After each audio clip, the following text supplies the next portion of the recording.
Hello students.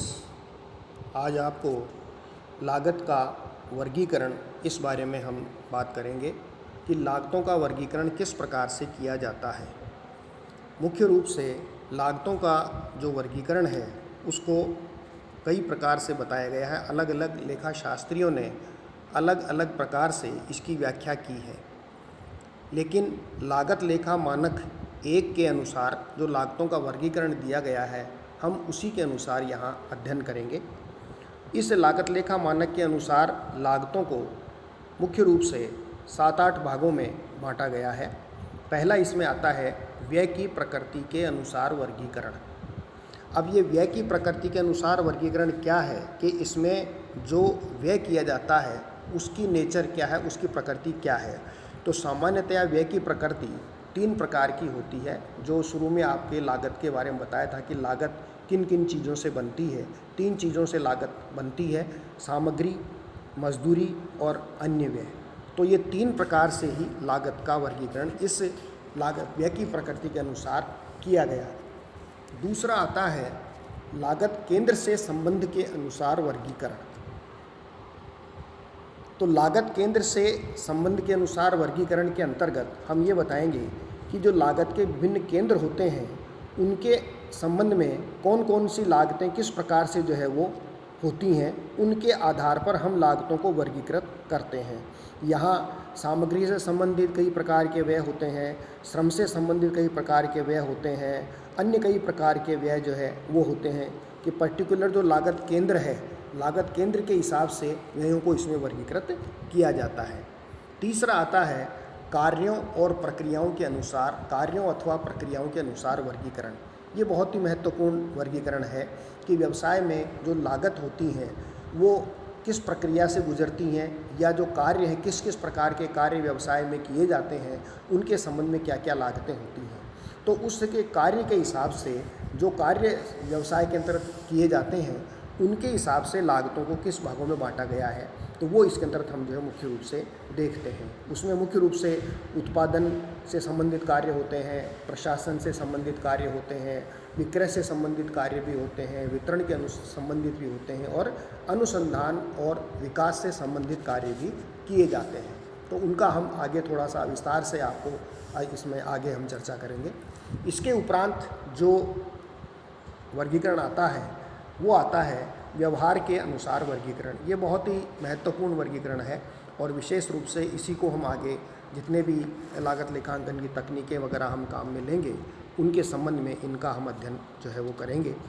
इसके अनुसार 3 भागों में लागतों को हम बांटते हैं: स्थिर लागतें, परिवर्तनशील लागतें और अर्ध परिवर्तनशील लागतें। इसके उपरांत जो लागत का वर्गीकरण बताया गया है वो है प्रबंधन द्वारा निर्णय के अनुसार वर्गीकरण।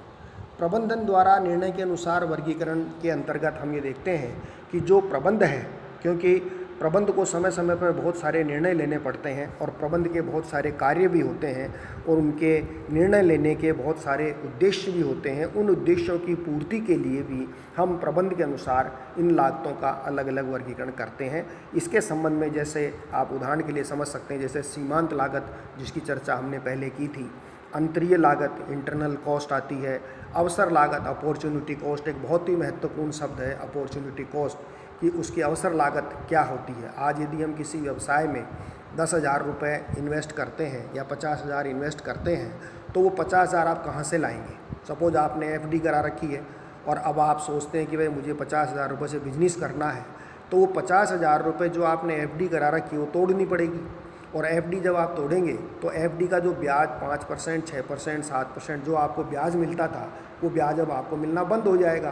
तो वो जो 50,000 आपने बैंक से एफडी तुड़वा करके बिजनेस में लगा रहे हैं उसकी अवसर लागत क्या हुई, वो 6% जो ब्याज आपको बैंक से मिला करता था वो अब आपको नहीं मिलेगा, क्योंकि वो पैसा अब आप बिजनेस में लगा रहे हैं।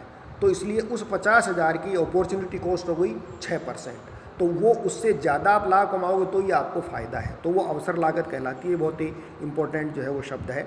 इसी प्रकार से प्रतिस्थापना लागत एक आता है, रिप्लेसमेंट कॉस्ट, जिसका आप नाम से समझ सकते हैं। रिप्लेसमेंट कॉस्ट का मतलब क्या होता है? रिप्लेसमेंट कॉस्ट का मतलब है कि जैसे कोई मशीन आज आपने लगा रखी है, वो पुरानी हो गई, अब उसकी जगह आप नई मशीन लगाना चाहते हैं, तो पुरानी की जगह नई मशीन को प्रतिस्थापित करेंगे तो उसकी क्या लागत आएगी। पुरानी मशीन की कुछ वैल्यू उनको मिल जाती है, बिक जाती है, वो उसमें कम करते हैं, नई मशीन की कॉस्ट क्या आती है। लेकिन नई मशीन लेते हैं तो नई टेक्नोलॉजी का फ़ायदा भी हमको मिलता है। इसी प्रकार से संबंधित लागतें होती हैं, आरोपित लागतें होती हैं, डूबत लागतें होती हैं, सामान्य लागतें होती हैं, असामान्य लागतें होती हैं, परिहार्य लागतें होती हैं, अपरिहार्य लागतें जो है वो होती हैं। तो कई प्रकार से ये प्रबंधकों के दृष्टिकोण से इन लागत को अलग अलग भागों में जो है वो बांटा गया है। तो प्रबंधक इनके आधार पर समय समय पर अपने हिसाब से निर्णय लेते हैं। आता है उत्पादन प्रक्रिया की प्रकृति के अनुसार वर्गीकरण। अब ये उत्पादन प्रक्रिया की प्रकृति के अनुसार जो वर्गीकरण है, इसके अंतर्गत हम कौन से वर्गीकरण लागत को किस आधार पर हम बांटेंगे। तो इसमें जैसा नाम से इस प्रकार की उत्पादन की प्रक्रिया, प्रोडक्शन का प्रोसेस क्या है, प्रोसेस के हिसाब से हम इसकी लागत जो है वो ज्ञात करते हैं। तो अलग अलग उद्योगों में अलग अलग तरह का प्रोसेस जो है वो प्रक्रिया अपनाई जाती है। तो उसके आधार पर इसमें लेते हैं तो समूह की लागत, बैच कॉस्टिंग जैसे हमने पहले एक बार जिक्र किया था। फिर प्रक्रिया लागत, प्रोसेस कॉस्टिंग, बहुत सारे उद्योग ऐसे होते हैं जिसमें एक पहली प्रक्रिया, दूसरी प्रक्रिया, तीसरी प्रक्रिया, चौथी प्रक्रिया, उसके बाद में वो फिनिश्ड प्रोडक्ट्स हमको तैयार मिलता है।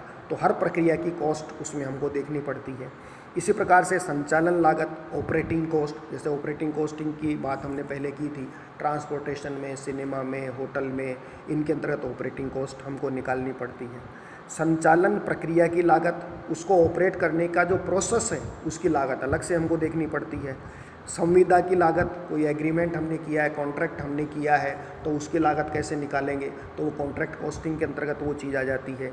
इसी तरह से संयुक्त लागत, जॉइंट कॉस्ट, तो जॉइंट कॉस्ट भी इसके अंदर संयुक्त लागत, एक से अधिक प्रोडक्ट को मिला करके यदि कोई प्रोडक्ट हम बनाते हैं तो उन दोनों प्रोडक्ट की जो लागत आएगी उसको हम जॉइंट कॉस्ट के नाम से जानते हैं। तो ये भी कई प्रकार की लागतें इसमें हमको जो है वो इस आधार पर भी उत्पादन प्रक्रिया की प्रकृति के आधार पर भी लागतों को अलग अलग भागों में बांटा गया है। और अंतिम इसमें आता है अवधि के अनुसार वर्गीकरण। अवधि के अनुसार वर्गीकरण का मतलब कि वो लागत कितने समय की है। तो ये भी एक थ्योरेटिकल दृष्टि से इम्पोर्टेंट है, हमें ध्यान रखना चाहिए। पहला इसमें आता है जैसे ऐतिहासिक लागत होता है, हिस्टोरिकल कॉस्ट। अब ऐतिहासिक लागत से हमारा मतलब क्या है, हिस्टोरिकल कॉस्ट का मतलब ये है कि जो आपने संपत्ति को या वस्तु को प्राप्त करने में या उत्पादन करने में, सेवा प्रदान करने के लिए वास्तव में जो राशि आपने व्यय की है उसको हम ऐतिहासिक लागत के नाम से जो है वो जानते हैं। तो ये ऐतिहासिक लागत इसके अंतर्गत जो है वो एक वर्गीकरण के इसमें प्रारूप, इसका वर्ग बताया गया है।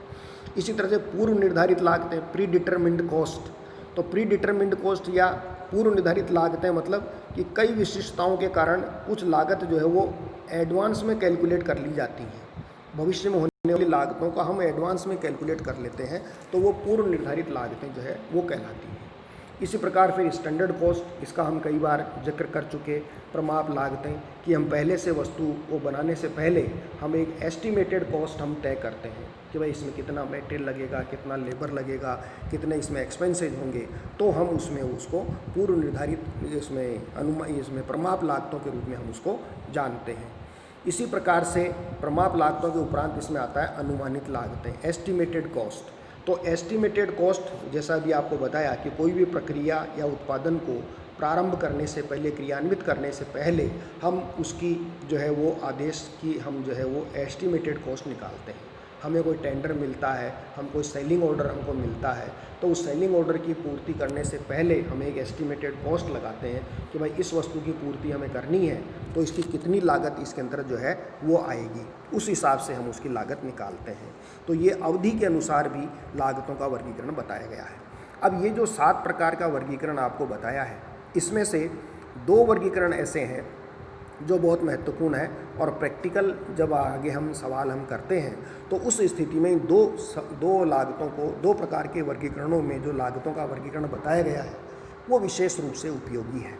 तो इसमें सबसे पहले तो आता है आपके ये वर्गीकरण जो आपको ऊपर बताया कि कार्य अथवा प्रक्रियाओं के अनुसार वर्गीकरण। तो कार्य प्रक्रिया के अनुसार वर्गीकरण में इसमें हम 4 भागों में मुख्यतया हम बांटते हैं। अनुसंधान और विकास से संबंधित कार्यों को हम इसी में शामिल कर लेते हैं। तो मुख्यतः मैन्युफैक्चरिंग के अंतर्गत ही इनको हम शामिल कर लेते हैं। तो मैन्यू ये जो एक तो आता है इसमें उत्पादन संबंधी ऊपरी व्यय, प्रोडक्शन, इनको हम निर्माण संबंधी व्यय, निर्माण संबंधी ऊपरी व्यय भी कह सकते हैं, या इनको कारखाना ऊपरी व्यय भी कह सकते हैं। यानी कारखाने में उत्पादन तक जो खर्चा होता है वो खर्चा हम इसके अंतर्गत शामिल कर लेते हैं। दूसरा फिर इसमें आता है प्रशासन ऊपरी व्यय, एडमिनिस्ट्रेशन ओवरहेड्स। तो प्रशासन ऊपरी व्यय क्या मतलब क्या होता है कि कार व्यवसाय के जैसे प्रशासन से संबंधित क्या है, मतलब ये है कि जो एडमिनिस्ट्रेशन होता है, प्रबंधन जो होता है व्यवसाय का, उससे संबंधित जो खर्चे होते हैं, एडमिनिस्ट्रेटिव ऑफिस जो होता है जहाँ से बैठ के पूरे व्यवसाय पर नियंत्रण किया जाता है, उसका प्रशासन किया जाता है, उससे संबंधित जो व्यय हैं वो इसके अंतर्गत हम जो है वो शामिल करते हैं। तो इसमें जैसे आपके कार्यालय के खर्चे आ जाते हैं, लाइट का, बिल्डिंग का किराया, ऑफिस बिल्डिंग का किराया है, टैक्स है, टेलीफोन है, आपके लेखन सामग्री है, पोस्टेज एक्सपेंसेज है, बैंक के खर्चे, ऑडिटिंग का खर्चा, कार्यालय भवन का जो खर्चा है उसका डेप्रिसिएशन है। तो ये कई तरह के खर्चे जो ऑफिस से संबंधित, एडमिनिस्ट्रेशन से संबंधित होते हैं, उन व्ययों को हम इसमें शामिल जो है वो करते हैं। इसके उपरांत विक्रय संबंधी ऊपरी व्यय। तो विक्रय संबंधी ऊपरी व्यय का मतलब क्या होता है कि ये वो अप्रत्यक्ष लागतें होती हैं जो विक्रय प्रबंधन में होने वाले जितने भी खर्चे हैं वो इसके अंदर शामिल किए जाते हैं।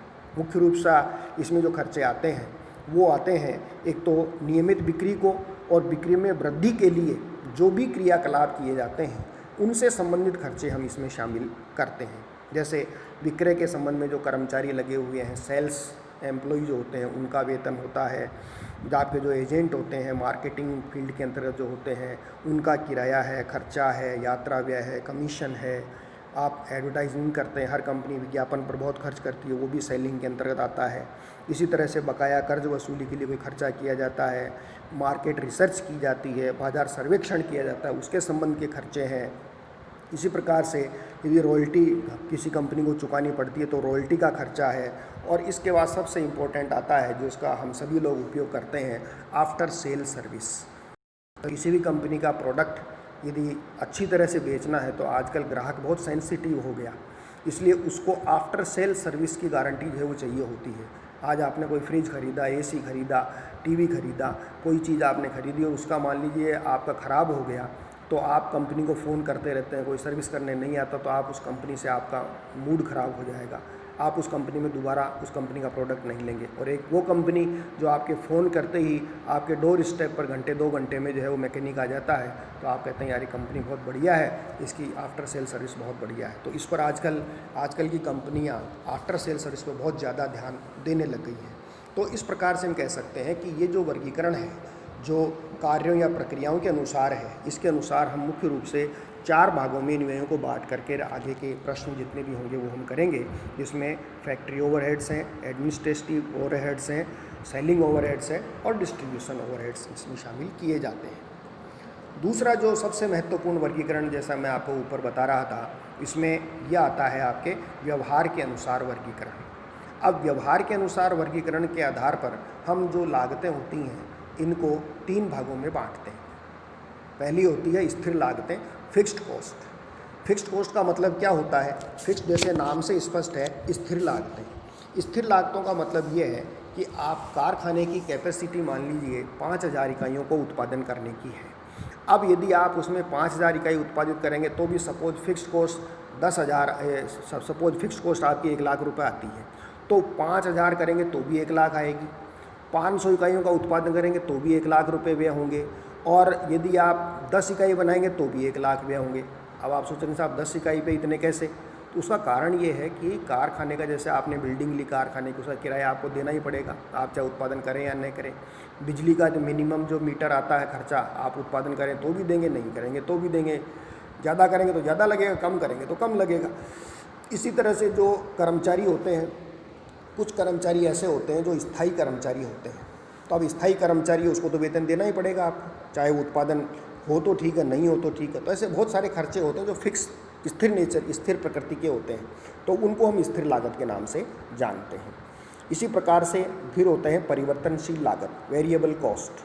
तो वेरिएबल कॉस्ट ये ऐसी होती है कि एक जैसे जैसे आप उत्पादन बढ़ाते जाएंगे वैसे वैसे ये खर्चे बढ़ते चले जाते हैं। ज़्यादा उत्पादन करेंगे तो ये कॉस्ट कम हो जाएगी, क्योंकि वही कॉस्ट आपके ज़्यादा इकाइयों पे वितरित होगी। जैसे सपोज वेरिएबल कॉस्ट आई 10,000 रुपये, अब आप 10,000 इकाई दे तो 1 यूनिट पर 1 रुपये ही कॉस्ट आएगी। यदि आप 5000 इकाई बनाएंगे तो आपको 2 रुपये 1 यूनिट पर कॉस्ट आ जाएगी। 1000 इकाई बनाएंगे तो 10 रुपये पर यूनिट की कॉस्ट आ जाएगी। तो इस तरह से परिवर्तनशील लागत जो है वो जितना ज़्यादा उत्पादन होगा उतनी लागत पर यूनिट कम बैठती है, और कम उत्पादन होगा तो पर यूनिट कॉस्ट उसकी ज़्यादा जो है वो आती है, तो वो परिवर्तनशील लागत कहलाती है। इसी प्रकार से फिर इसमें आता है आपके अर्ध परिवर्तनशील लागत। अब अर्ध परिवर्तनशील लागत कौन सी होती है? ये ऐसी नेचर होती है इस लागत की कि ये एक लिमिट तक तो स्थिर होती है, उसके बाद में यदि आप कार्य करते हैं, उत्पादन करते हैं या व्यय करते हैं तो वो पर यूनिट के हिसाब से वो कॉस्ट जो है वो बढ़ती चली जाती है। तो ऐसी लागतें कौन सी होती हैं? इसमें मुख्य रूप से जैसे कारखाने का निरीक्षण होता है, या पावर शक्ति का, बिजली का, जैसे मैंने अभी आपको बताया ये खर्चे होते हैं। तो बिजली का भी एक मीटर है निश्चित, इतना मिनिमम इतना तो आएगा ही आएगा, चाहे उत्पादन करें चाहे नहीं करें। उसके बाद आप जितना मशीन चलाएंगे, जितना बिजली का उपभोग करेंगे, उतना खर्चा बढ़ता चला जाएगा।